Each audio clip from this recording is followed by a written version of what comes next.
Okay, so now we are looking at our level 3 questions. So our first question says, Jakira is remodeling and is in need of a painter. Her options are shown below. In both situations, X represents the number of hours worked and Y represents the total cost. What is the rate of change for painter A and painter B? So if we're looking at painter A is represented by the equation Y equals 45X. And remember that the number that is with X is our rate of change or our slope. So the rate of change for painter A is simply 45. Now for painter B, we need to find, in this case, we need to find our constant of proportionality, which will work in this case. It doesn't always work, but that's how, if we start at 0, 0, our constant of proportionality would be. So if we look at from 1 to 55, that would be multiplying by 55, right?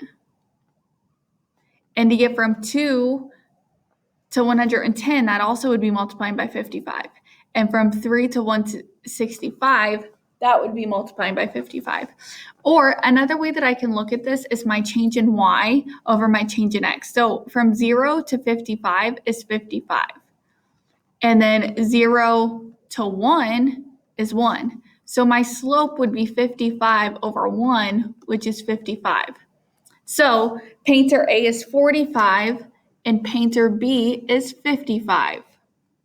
So I'm just going to write in there,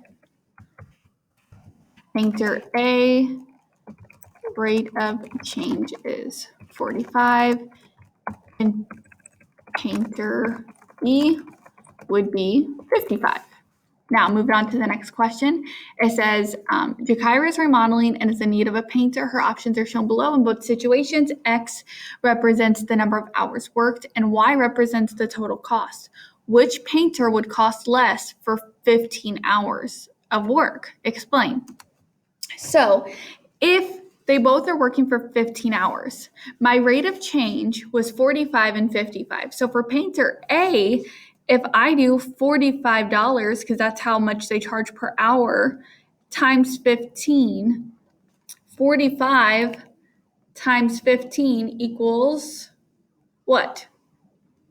It equals 675. So that's how much painter A would cost. So painter B charges $55 an hour, right? So if he charges $55 an hour for 15 hours, 55 times 15 equals 825. So which painter would cost less? Well, painter A costs less than painter B because for 15 hours, painter A would charge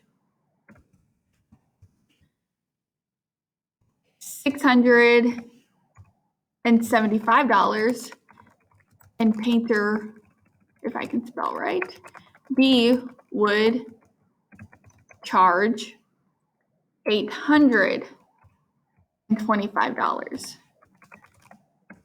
Which means painter A would cost less. Let me fix that typo.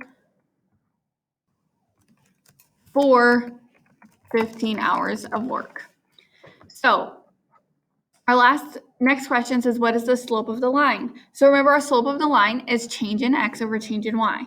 So if I look at how much I'm changing on my vertical distance over horizontal, I'm starting at 6 and I end at 18. So what is 6 to 18? What is that distance? If I do 18 minus 6, that equals 12, right? And on my horizontal distance, I'm going from 0 to 12. So from 0 to 12, or 12 minus 0, if I want to do it that way, is still 12. So my slope would be 12 over 12, and 12 over 12 is equal to 1, right? So on this one, my slope is 1. On the last question, it says, does the point 40, 46 lie on the line? So if I'm at 40 on my x-axis and I'm at 46 on my y, so I'd be at 40 and up here at 46, the distance between 6 and 46 is 40, and the distance between 0 and 40 is 40. And 40 over 40 equals 1, so it has the same slope, so yes, it lies on the line.